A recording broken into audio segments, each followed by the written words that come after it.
We're going to get into other things this week. For instance, I mean, what really made me want to do this story, America, is I heard all these things, and I've told you before, I see stories. Bush said it last week, or I mean last summer. The problem is people see these stories and they think they're all disconnected. They're not. And I've told you for years, I see things kind of like, what's his name in A Beautiful Mind, Russell Crowe, where all of these lines, they're tied together. And one thing that, Brad, you and I were talking about, and we'll get into later this week, you were saying that, you know, I said, why would they do these unspeakable things to our kids? And we'll get into Beslan tomorrow and explain what they're planning on doing. And you said they want us to.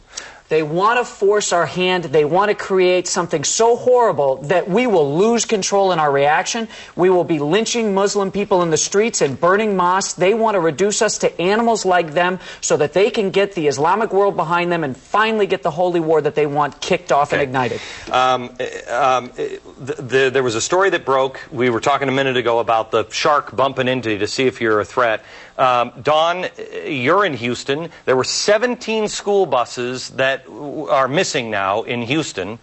One theory is, and this is what everybody is hoping for, that these are just for, you know, drug smuggling or what.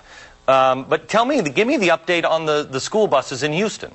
Well, it's a big concern, Glenn, and I went to the Houston Independent School District and talked to the chief of police there, and he was very happy to tell me that, look, we really do secure these things, but I have to tell you, Don, those are not our buses. Those buses came from private schools here in the area, and they were taken because they were not secured in proper ways or whatever, and they were theft, and we don't know what's happening to them. Having said that, I know that they're taking it very serious because I talked to some people at the FBI, and they're not just letting this move about as if nothing has happened because they are concerned about what's going to be the use of these buses because they know that there are a number of scenarios that could be used with school buses that even guards would let them pass by and do whatever they want them to do. Here's what I have been amazed at. Brad, you were on with me on the radio show today, and I got more calls today on anonymous tips. Somebody wrote in right after the show, and you took that tip. Right, and we heard about the dramatic increase in DHS warnings to school districts, in particular the operations managers for buses, saying if your buses don't pass inspection,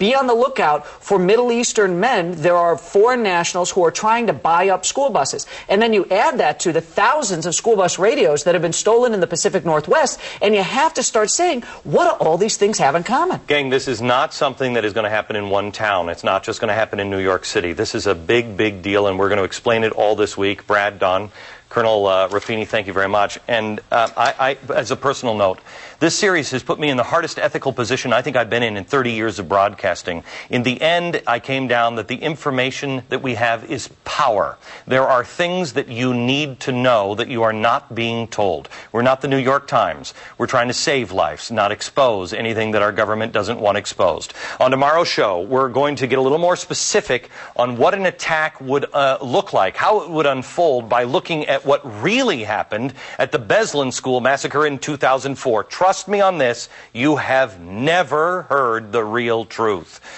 And also, since time is tight on television, I asked Don Clark and Colonel Raffini to each write a special report with some of the information about the perfect day that we didn't get to cover tonight. Those reports are available completely free of charge. If you're a member on our email newsletter subscriber list, it's absolutely free. You can get it tonight by signing up right now at glennbeck.com. Again, it is completely free, but if you want tonight's update, you have to sign up for it right now or tonight at glennbeck.com. See you again. Thank you, sir. Talk to you tomorrow.